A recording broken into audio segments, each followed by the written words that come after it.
प्रातः स्मरामि हृदि संस्फुरदात्मतत्त्वं सच्चित्सुखं परमहं सगतिं तुरीयं यत्स्वप्नजागरसुषुप्तमवैति नित्यं तद्ब्रह्म निष्कलमहं न च भूतसङ्गः तपोभिक्षीणपापानां शान्तानां वीतरागिणां मुमुक्षूणामपेक्षोऽयम् आत्मबोधो विधीयते बोधोऽन्यसाधनेभ्यो हि साक्षान्मोक्षैकसाधनं पाकस्य वह्निवज्ञानं विना मोक्षो न सिद्ध्यति।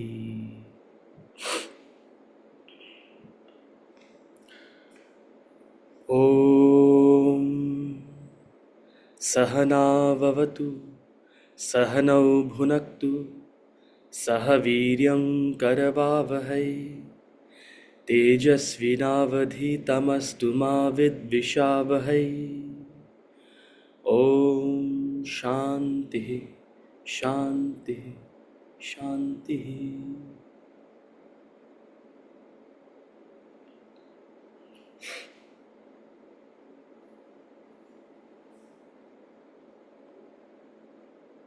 Okay, we'll chant from verses 22 to 26 of chapter 7.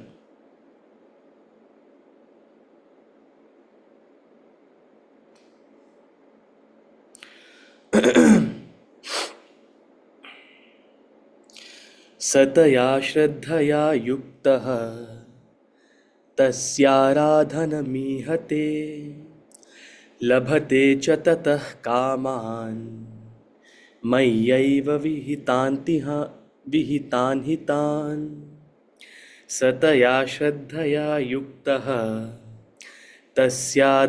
तस्याराधनमीहते लभते च ततः कामान् मय्यैव विहितान् हितान्। अन्तवत्तु फलं तेषां तद्भवत्यल्पमेधसां देवान् देवयजो यान्ति मद्भक्ता यान्ति मामपि। अन्तवत्तु फलं तेषां तद्भवत्यल्पमेधसां देवान् देवयजो यान्ति मद्भक्ता यान्ति मामपि। अव्यक्तं व्यक्तिमापन्नं मन्यन्ते मामबुद्धयः परं भावमजानन्तः ममाव्ययमनुत्तमम्। अव्यक्तं व्यक्तिमापन्नं मन्यन्ते मामबुद्धयः परं भावमजानन्तः ममाव्ययमनुत्तमम्। नाहं प्रकाशः सर्वस्य योगमायासमावृतः मूढोऽयं नाभिजानाति लोको मामजमव्ययम्। नाहं प्रकाशः सर्वस्य योगमायासमावृतः मूढोऽयं नाभिजानाति लोको मामजमव्ययम्। वेदाहं समतीतानि वर्तमानानि चार्जुन भविष्याणि च भूतानि मां तु वेद न कश्चन। वेदाहं समतीतानि वर्तमानानि चार्जुन भविष्याणि च भूतानि मां तु वेद न कश्चन। Okay.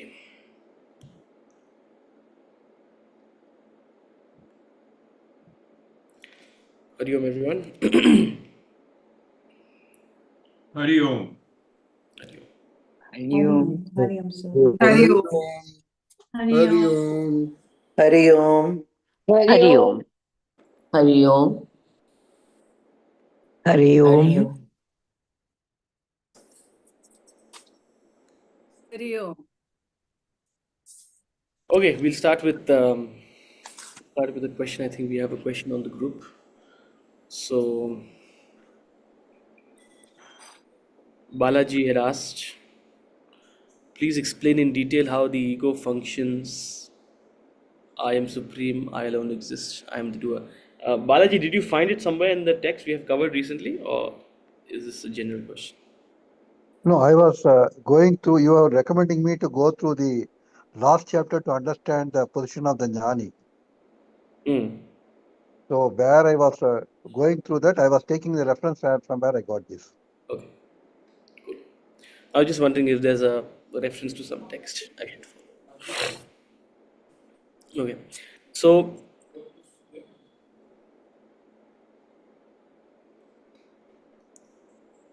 when you identify with your material equipments, when you identify with your body, your mind, your intellect, you naturally develop ego.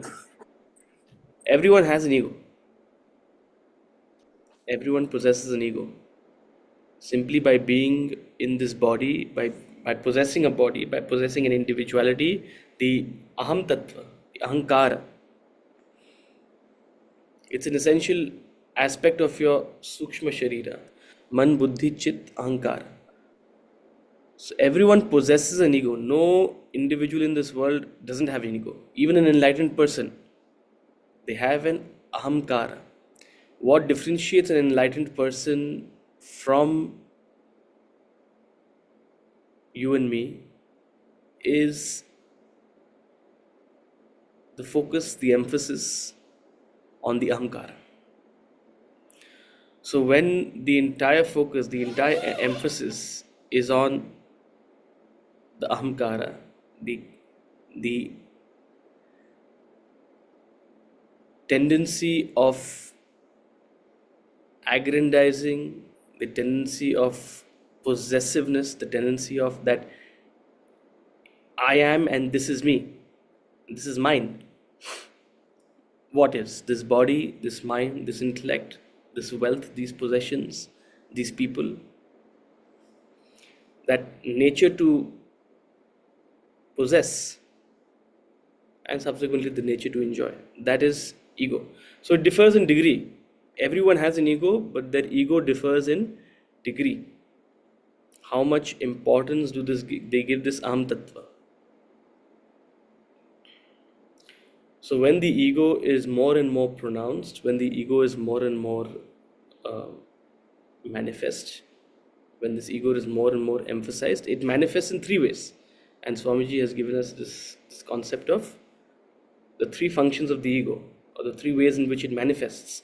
I am supreme, I alone exist, I am the doer. Or rather, let's go in the other way. I am the doer, I alone exist, and I am supreme. And this really helps. I mean, the reason for this classification is that it really helps in understanding how an egoistic person functions, how to identify ego in yourself or in someone, right? First of all, I alone exist. I alone exist means that the emphasis and the focus and the awareness is so much upon one's own body and its requirements, mind and its requirements, intellect and its requirements. I alone exist means my body and its requirements, its sense requirements are alone important. We see this all the time. It's almost crazy in a country like India. As I told you earlier, people are not able to maintain a queue. People are not able to maintain, you go to a coffee shop, you want to order a coffee, someone will come and put their hand in ahead of you.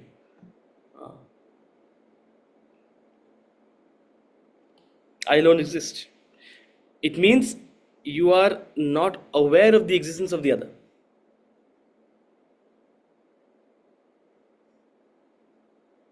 My ego alone exists. My individuality alone exists. You're unaware of the existence of the other, so you're not conscious of what they need at a level of the body, even at a level of the mind. My feelings alone exist. See, this happens in conversations many times. You're talking to someone, you're maybe recounting some kind of emotional experience or something you felt. Immediately, the tendency, oh, yeah, I went through a similar experience. 10 years ago when this happened to me. Give the other person the space to talk. Yeah, they're sharing an experience or they share. That tendency to, at the mental level, I alone exist.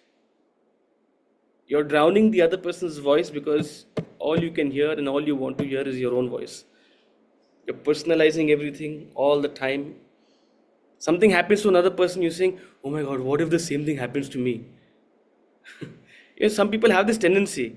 They look at others and they have sort of like a extreme reaction, personalizing it. Oh, what if something like this happens to me? In a situation which is meant for someone else, that tendency to personalize, I alone exist. At the intellectual level, my ideas, my ideologies, my perspectives alone matter.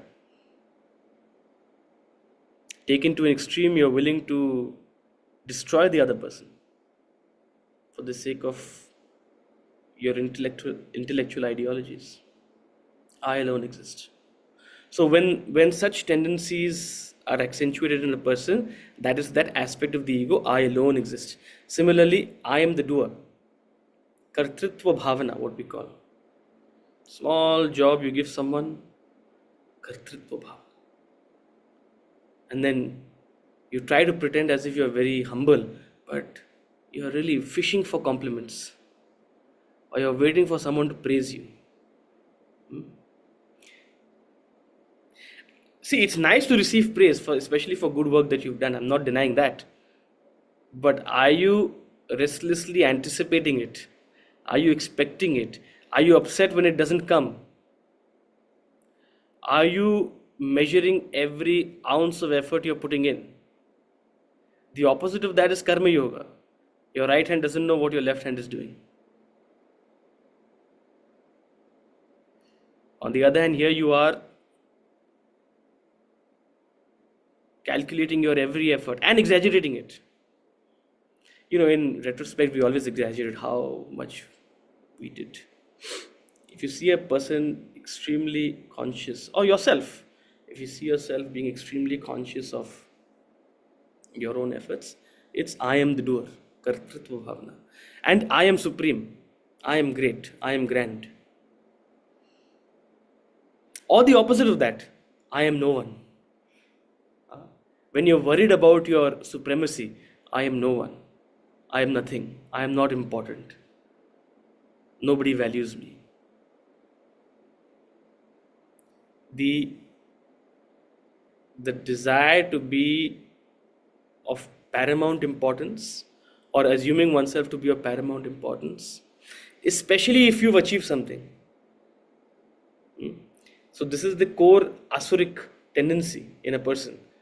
In all these parables, especially in the Vishnu Puran, you see, an asura will place their ego ahead of the Lord itself.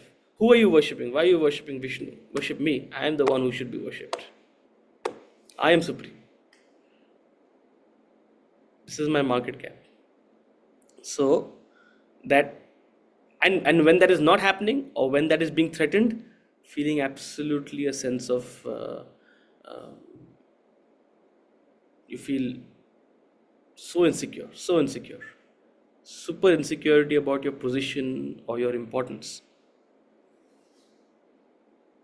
So these are the ways in which at the various levels the ego manifests.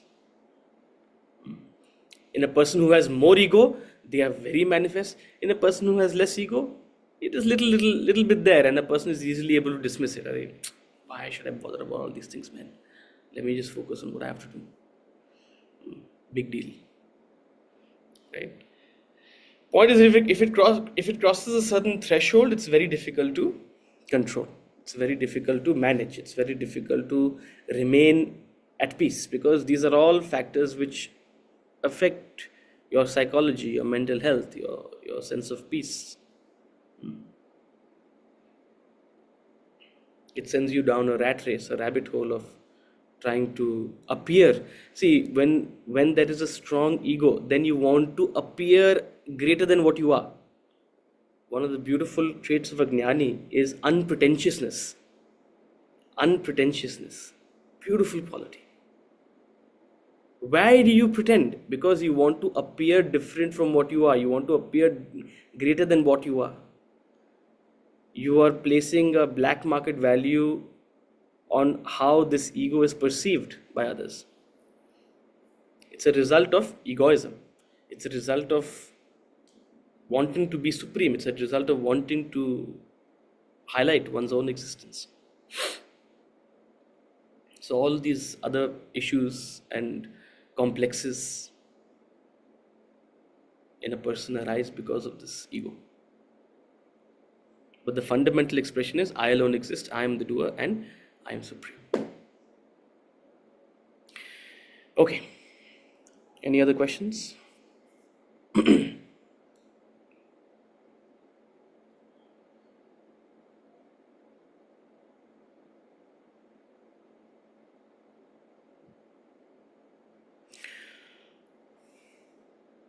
Father, forgive them, they don't know what they do. Assume subject and object. Universal love also assumes subject and object. But in oneness, experience and experience merged into one. How do we understand this shift from duality to oneness? Once you achieve oneness, there is no duality. Once you've achieved oneness, there is no father asking of other. You are the father. You become one with the father, as it were, right? So there are two different levels. There are two distinct levels of one's spiritual evolution. But oneness is the epitome. It's the ultimate. So even reaching that state of duality, where you see everything as an expression of divinity, where you see everything as simply a helpless manifestation of this divine Maya. Father, forgive them. They don't know what they do. That itself is a very high state. This is what Ramatirtha said about Christ. He's saying even there he remembered the Father, means he was in a state of duality. Anyway, even that is an extremely high state to be in, right? So when you shift, when you graduate, when you elevate to that ultimate oneness, there's no Father, there's no forgiveness. But that's an inconceivable state. Okay. Yes, Ankit.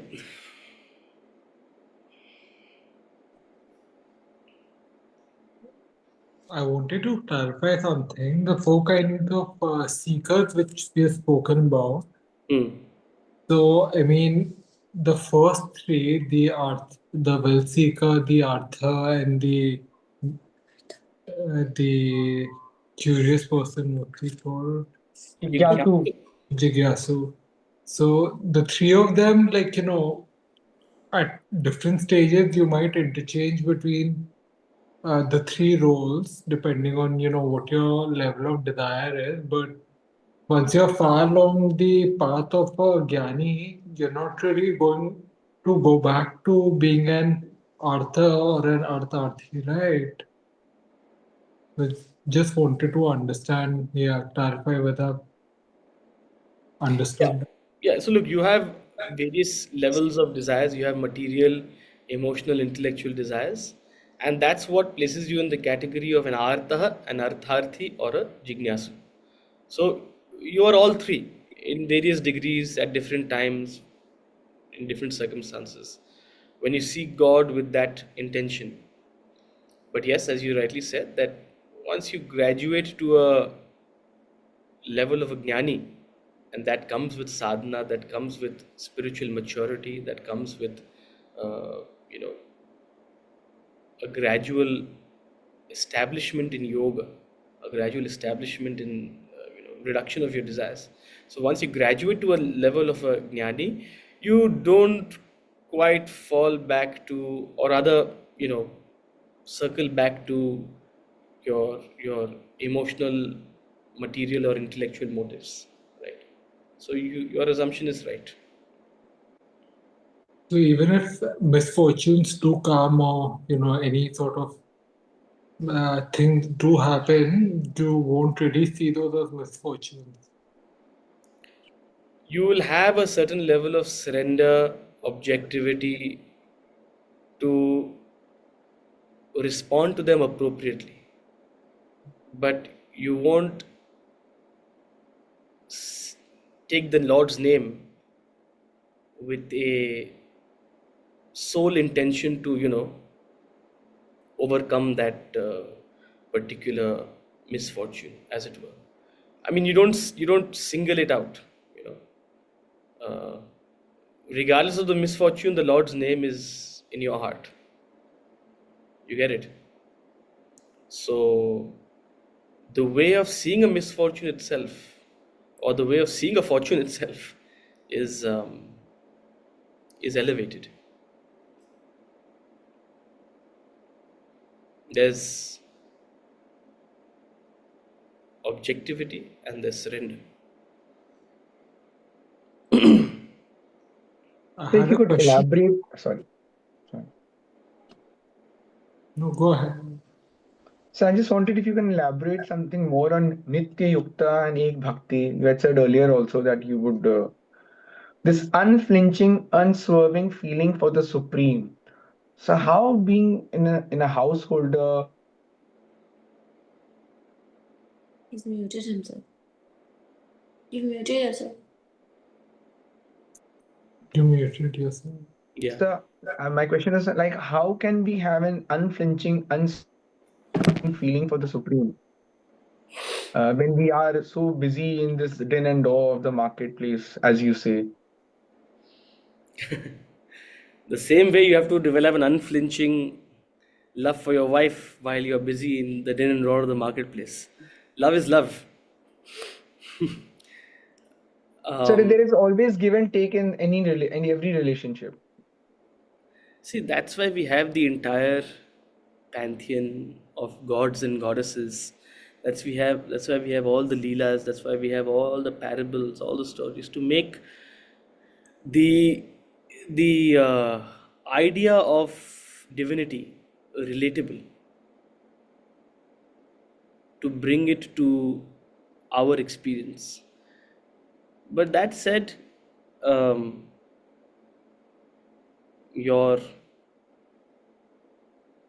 your association with divinity is it- it's not something that is there's no prescription, or do this and you'll develop love for the divinity, right? We always say it's a combination of knowledge and experience. If you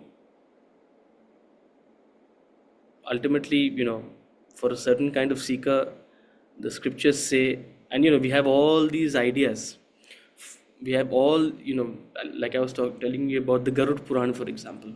For a certain kind of person who is completely entrenched in materiality, completely lost in catering, in serving their materialistic desires, therein you introduce certain ideas which almost provoke them out of fear, right? So for the lowest kind of seeker, for the most materialistic, you invoke a sense of fear. Okay, what after this? Because they're so completely absorbed in their impulses, their desires, that they don't have an idea of why am I here, where did I come from, where am I going, what's the purpose of all of this. These questions don't even arise to them. So for them to even to invoke in them an idea of divinity, to invoke in them an idea of you have texts which and you have these certain ideas of Lord Yama and hell and heaven and this and that. There's no love out there. There's fear. The tactic used out there is fear. But as you graduate and elevate in your spiritual inquiry, the shift goes from fear to affection, to understanding, to chaste philosophy, right? So it really depends what kind of technique the scriptures use. And that's why, you have this entire variety for a whole variety of people, depending on sort of where they are in the spiritual spectrum. Now, you may say that, okay, the Garud Puran is not really relevant to me, but neither is the Chaste Upanishad. It's too over my head, somewhere in the middle. That's why a text like the Bhagavad Gita appeals to everyone, to a wide variety of seekers, because it has such a huge sort of within the spectrum. It covers such a vast vast ground. It appeals to a devotee. It appeals to a jnani. It appeals to a yogi.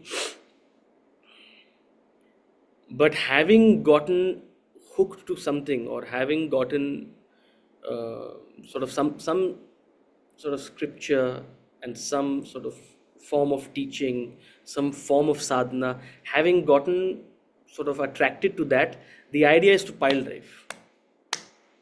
The idea is to pile drive it. As you pile drive it, and you put in sincere effort, as we say, not only in Shravana, but also in Manana and Nididhyasana, also in reflection and in practice,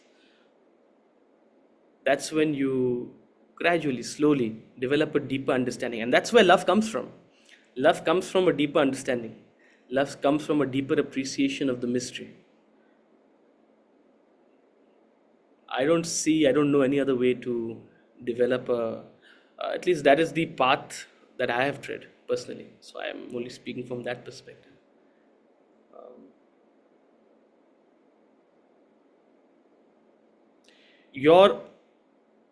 The depth and the connection you feel with anything will always be greater when you understand it or try to understand it. When you do something mechanically, there'll be no depth, there'll be no love. When you understand, or at least try to understand, and maybe figure out you can't understand, that's the area where sort of love and complete sort of focus and attention and devotion is cultivated. Yeah, Ankit, you were saying something, I think, before.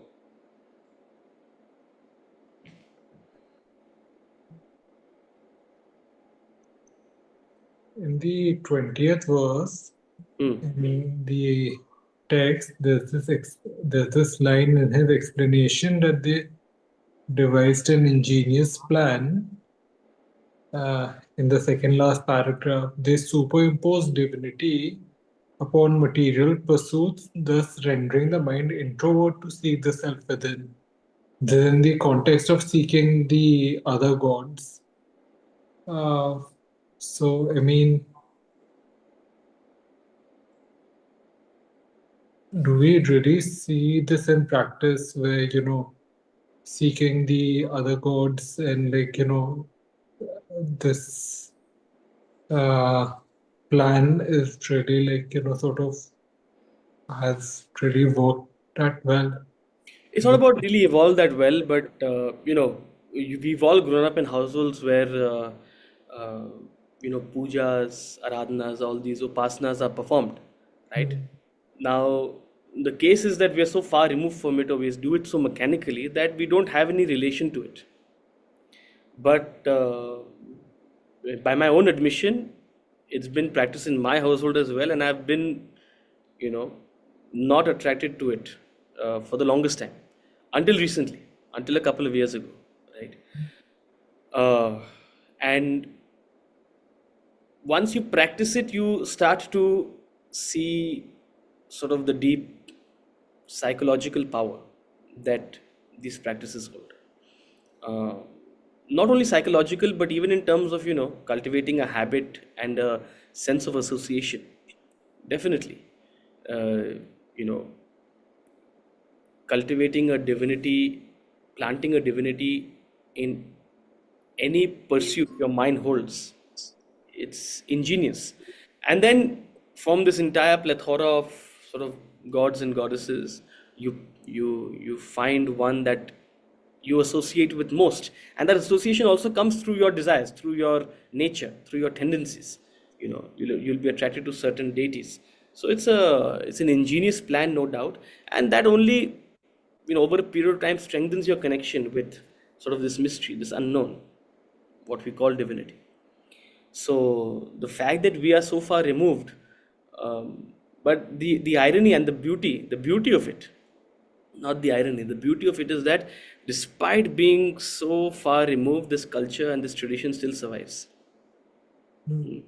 Recently we had um, that the news of that 19-year-old boy, is it, who chanted the 2000 mantras of the Krishna Yajurveda in that, I forget the actual term for it, but there's a method in chanting specifically for the preservation of the Vedas.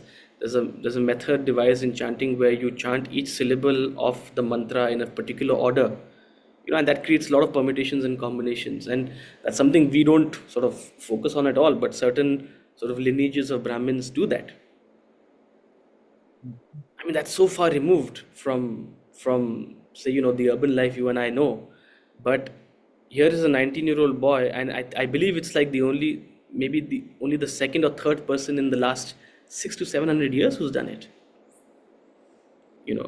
Imagine sort of, and this is without, just from memory. Imagine having committed to memory. Here we struggle to commit one verse to memory.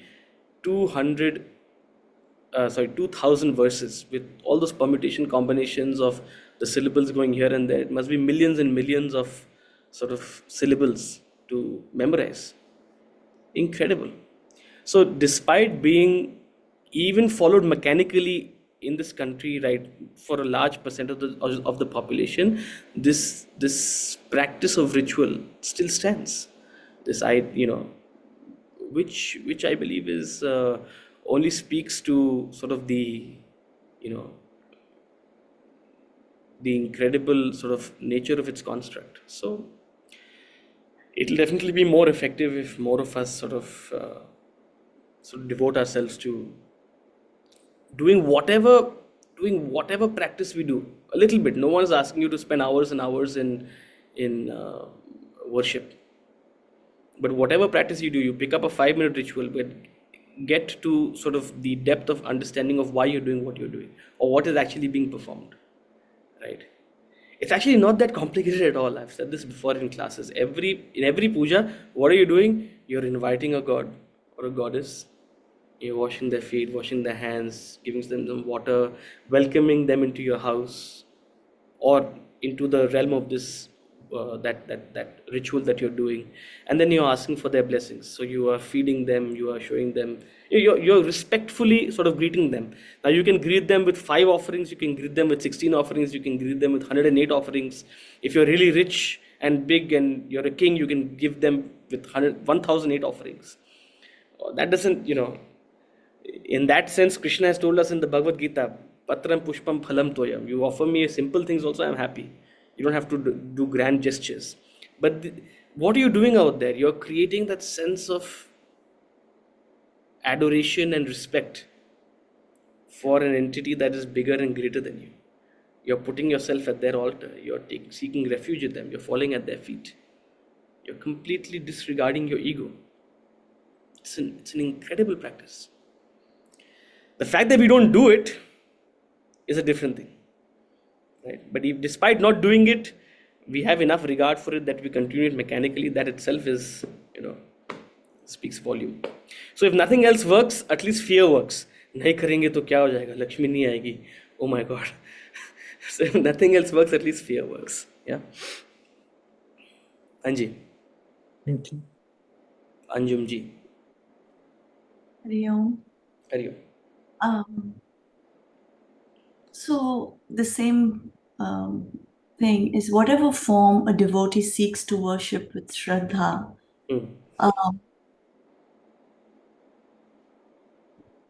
you pray with Shraddha for years and with faith and whatever. And then something shifts. in the form of your prayer, in the form of your, even in the form of the idol or your isht that you think. So, what is it that makes you want to shift or takes you away from something that you have so long and for so many years been, in sadhana of? Why would that not be? Because he says that I will make it unanswerable. So why Unswerving. does it? Sorry, Unswerving. unswerving. So sorry. So he says that I will make it unswerving. So why do you swerve? Why am I swerving and not getting more fixated and more faithful in that line? क्योंकि श्रद्धा पक्की नहीं है हमारी. So, no, but when you're saying it shifts, like I'll just go back to your question. When you're saying it shifts or transforms, are you saying you're inconsistent in your Shraddha, or the fact that you are seeking something else now, or some other? It shifts from, supposing, from Krishna to Shiva or from Shiva to Devi. I mean, why does that happen? Though they're one, intellectually I understand they're all the same, but why that shift? No, not only intellectually, even devotionally, they are the same. You're right. And there is no need. It is a very. I will put this on record by saying it's a very Abrahamic idea to have only one. Right. Why should you have only one? You have a buffet. Hmm. Now within Vishnu, who do you worship? You worship Rama or Krishna? Krishna. I'm But saying, he's who's Vishnu. to choose? Right. Who's to choose? Yeah. Which bhajans do you sing? See, the other day I came across a beautiful murti, a beautiful form. It was of, see, we usually hear of Krishna Kali, Lord Kali and Krishna as a, sort of merged. The other day I saw a beautiful image of Gopala Sundari, which is Ma Lalita Tripura Sundari and Krishna. Hmm. Now these forms have been created simply to help us to challenge and transcend and increase sort of the, the expanse of our relation to divinity, because we've been given a form as per our swabhav, right? So we relate to a form, but then we also sort of limit that form. We hear certain stories and ideas and we limit it to that idol or those stories we hear about that deity. But the idea is not to sort of limit the infinite divinity into a particular idea. The idea is to transcend all concepts, almost challenge your own understanding. Which is why you have now, are Brahma, Vishnu, Mahesh is different? Or are they Dattatreya?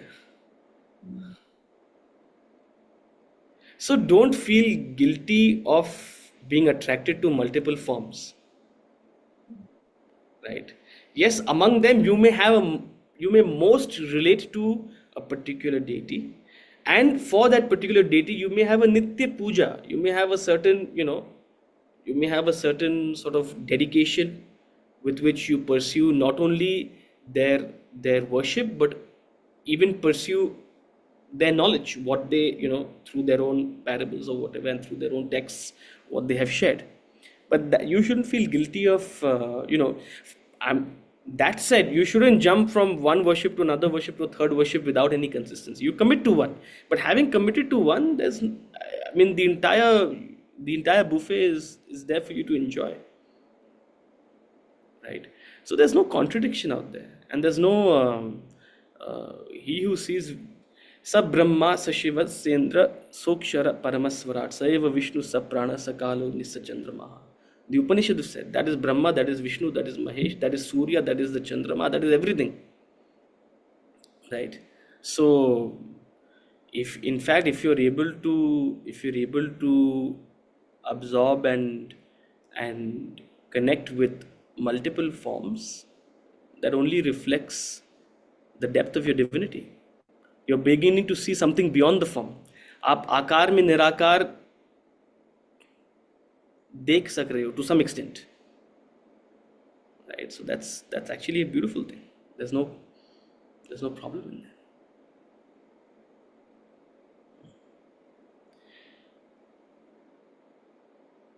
They make the Shraddha unswerving, not Shraddha to that form unswerving necessarily. Because the form is only a means. The form is not the end. The Shraddha is the important thing out here. The Shraddha is what will take you to that end. Your Shraddha grows, your Shraddha evolves, your Shraddha expands. Your entire life becomes a connection with the divine, right? So, and which is why from time to time, these different sampradayas have come up, which have challenged sort of a fixated idea. Oh, this is God. Oh, this is Bhagwan. Oh, these stories are the ones we should believe. No. Especially a lot of these tantric traditions, they've come and put Krishna in everything. So is Krishna the Vaishnav Krishna, or is Krishna the Tantric Krishna, or is Krishna the Bhagavad Gita Krishna? Expand your mind. That's a Brahmin. Brihat Manaha, one who expands their mind. To see a divinity in everything is a virtue.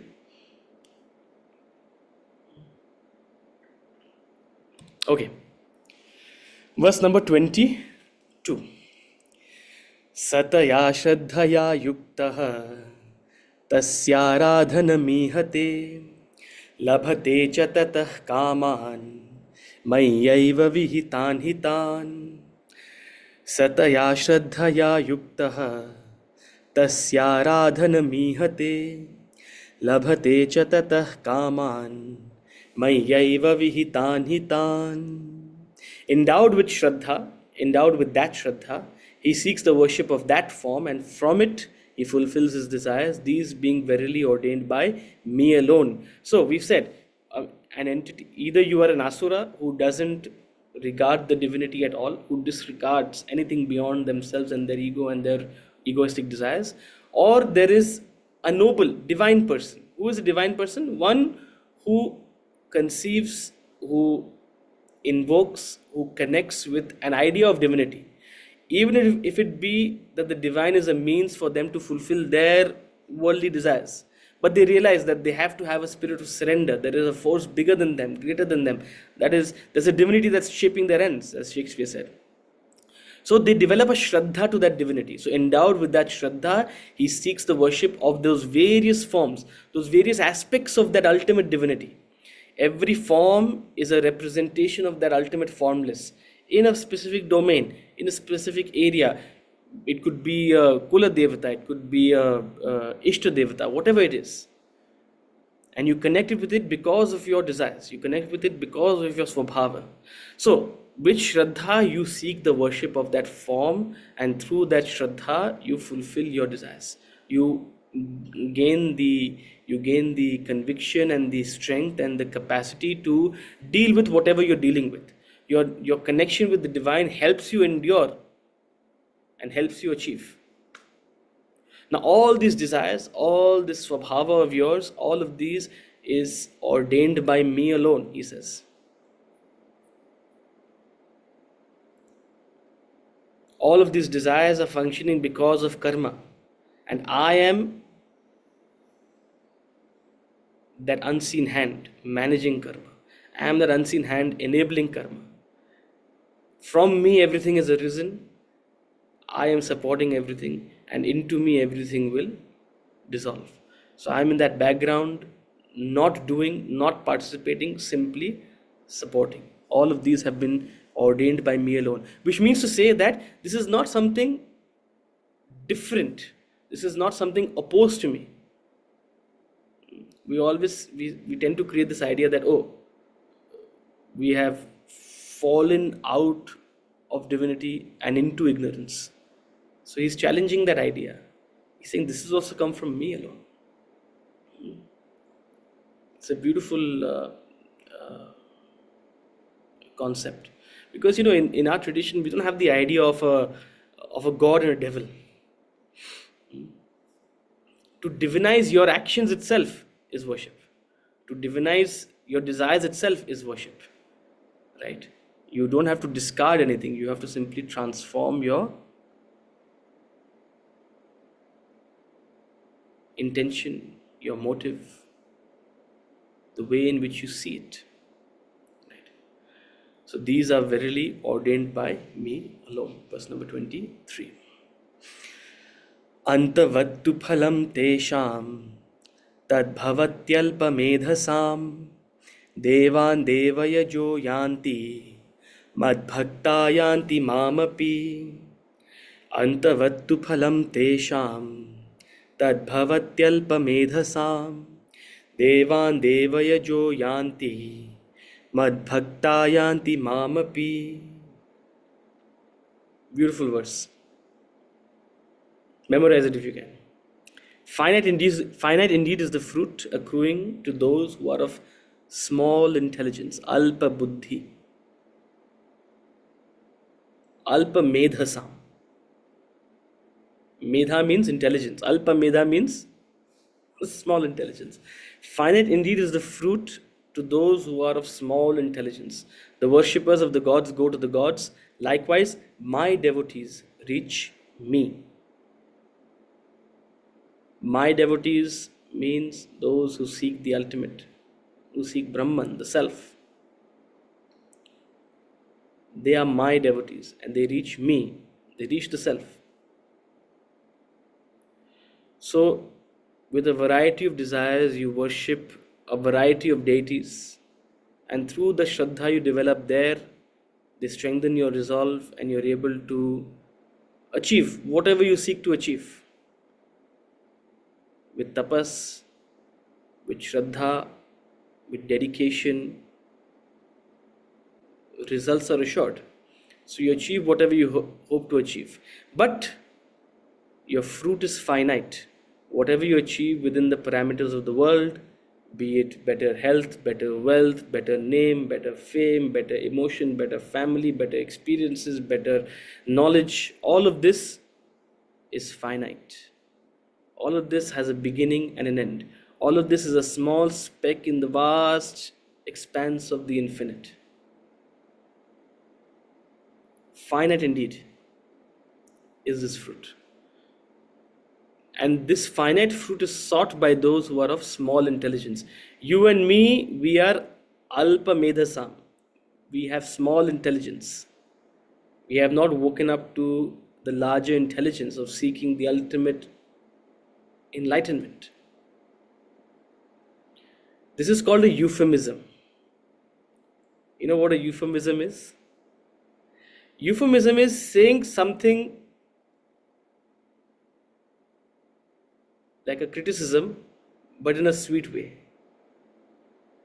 He's not calling you a fool. He's not calling me a fool. He's saying we are of small intelligence. Adi Shankaracharya says, Moodhamate, Bhaja Govindam Moodhamate. Here Krishna is being a little sweeter. He's saying we are of small intelligence. Punarapi Jananam, Punarapi Maranam, seeking these finite fruits. He is simply challenging your ideas of divinity. He is simply challenging your ideas of what is it that you are seeking? What is it that I want? Central to worship is questioning not only what you are worshipping, but why you are worshipping it. What do you want out of your worship? Ask yourself that. And what will you get out of it?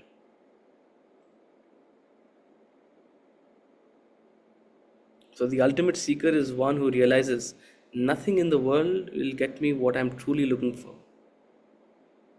That is one who has developed the large intelligence, the greatest intelligence. For the rest of us, we are of small intelligence. Alpa medhasa. and we are happy with our finite fruits, itne se मैं खुश हूँ. इतने से ही मैं खुश हूँ. In our own class, we have admitted, इतने से मैं खुश हूँ. So here, in a euphemistic way, he says, we are of small intelligence. And that's okay. If you're okay with it, that's okay.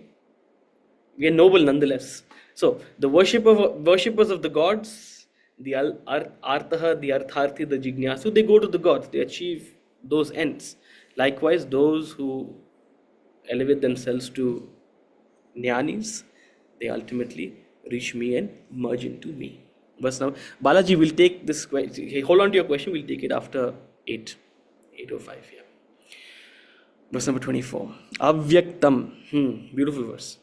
Avyaktam vyaktimapannam manyante mama buddhayah param bhavam janantah mamavyamanu param bhavajanantah mamavyaya manuttamam. Sorry, we'll chant it again. Avyaktam vyaktamapannam manyante mama buddhayah param bhavam janantah mamavyaya manuttamam. The foolish. Now he's not being so euphemistic. He's being very direct. Abuddhayah. From alpa buddhi he's going to abuddhi. Alpa buddhi means little buddhi. Abuddhi means no buddhi. The foolish, the abuddhayah. The foolish think of me, the unmanifest, as having manifestation, not knowing my supreme nature, immutable, unsurpassed. If you're ready to hear it, that which you're worshipping here, that is not God. That's not me saying it, that's the Upanishad saying it. Tadeva brahmatvam vidhinedam yadidam upasate. Tadeva brahmatvam vidhinedam yadidam upasate. Tadeva brahmatvam vidhinedam yadidam upasate. Incredible. A piercing thought. See, which is why we don't teach the Upanishads, because people will feel lost, people will feel too challenged.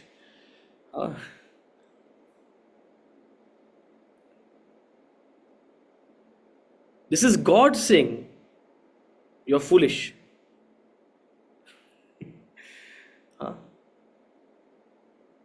Not to say you're wrong, only challenging you to keep elevating the nature of your worship.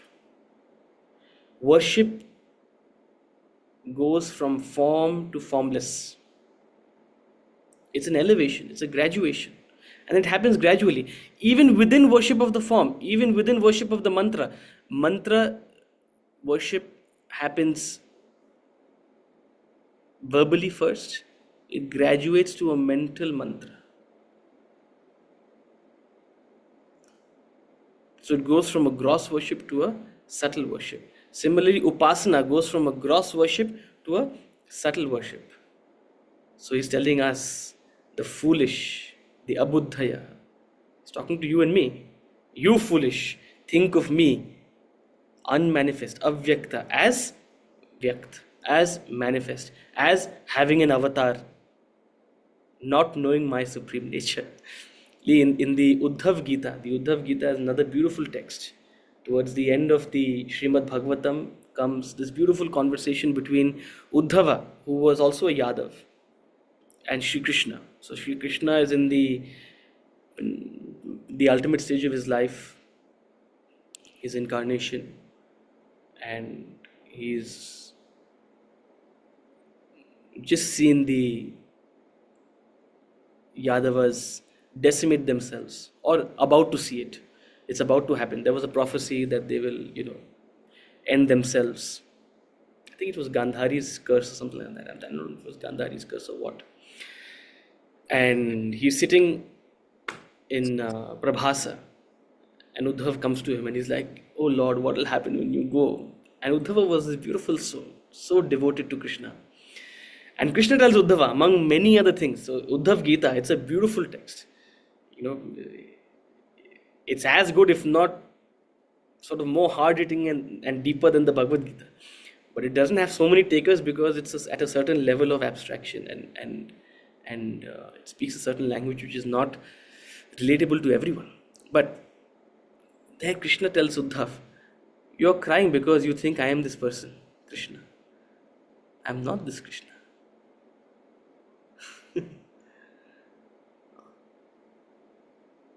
When you learn to see me not as this incarnation Krishna, but as the avyakta, as the unmanifest, then you will not grieve. Not knowing my supreme nature,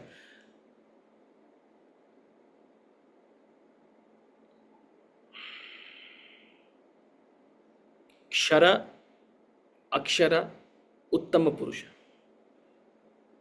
Kshara is the perishable manifestation of the Lord.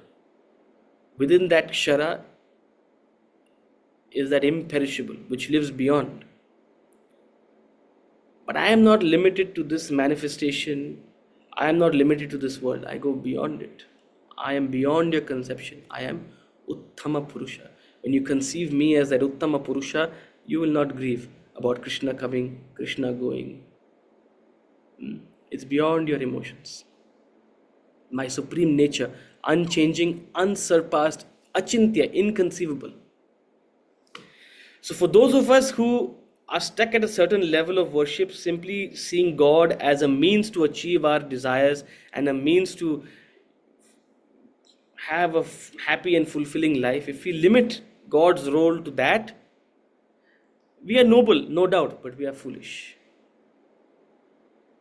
If we elevate our understanding, if we seek, if we truly delve into the thesis of God, what is God? What is it that I'm worshipping? If we go into understanding that deeper philosophy, that's when we'll come to appreciate and pursue His supreme nature, unsurpassed. Whew, one more verse. Okay, no, I'll not take this verse. There's a little bit of a background to this which I'll share in the next class, and we'll continue. And I think next class we should complete this chapter as well. So with that thought, we'll conclude today. Look, I keep bringing you back to notice how the language has changed. Notice how the theme has changed. Now you're not thinking from the perspective of your individual sadhana and your individual progress from the state of, karma yoga to karma sannyasa yoga, whatever we discussed in chapter 1 to 6. Now you're seeing an entirely devotional lens. It's challenging it's asking you to conceive, what is this thing that you're worshipping? Bhakti is all about worship, but what is it that you're worshipping? It's forcing you to confront these ideas of what it means to worship, right? And that's been the entire theme of this chapter. That's been the entire theme of our discussion out here. So keep coming back to that, and this will continue. This will continue all the way till chapter 12 in Bhakti Yoga. Chapter 12 called Bhakti Yoga, he'll conclude. And by then, hopefully, we'll develop a new way to see at this, to look at worship, to look at upasana, right? So that thought will conclude, and I'm happy to take up any further questions. Balaji, you had a question. It refers to the little intelligence. You said that people seeing me as a form or for a worldly desire, praying to me, I'll give the Shraddha and achieve them. And you are of little intelligence because you don't ask for me or you don't ask for the self-realization. My thought is that everywhere in the Gita you see three gradations. Sattva, Rajas, Tamas. And then when Krishna was fighting, he was in the middle. Left-hand side was Kaurava and right-hand side was the Pandava. Yeah. So to me the thought occurs like those who don't believe in the existence of a higher power or a God are the fools. Number two, the person who understands there's a God but do not know what to ask or limits himself with his mind is of little intelligence. And the other person who understands God and asks for the ultimate is the intelligent person. That's the thought occurred to me. That's a good thought, and that's a good way to look at it. I'll just correct you out there. Not one who understands God, one who realizes they can't understand God. One who realizes that there is something beyond their conception, and then completely immerses themselves in the experiential revelation. That is one of higher intelligence, right? Thank you. Yeah. Okay. Any other questions?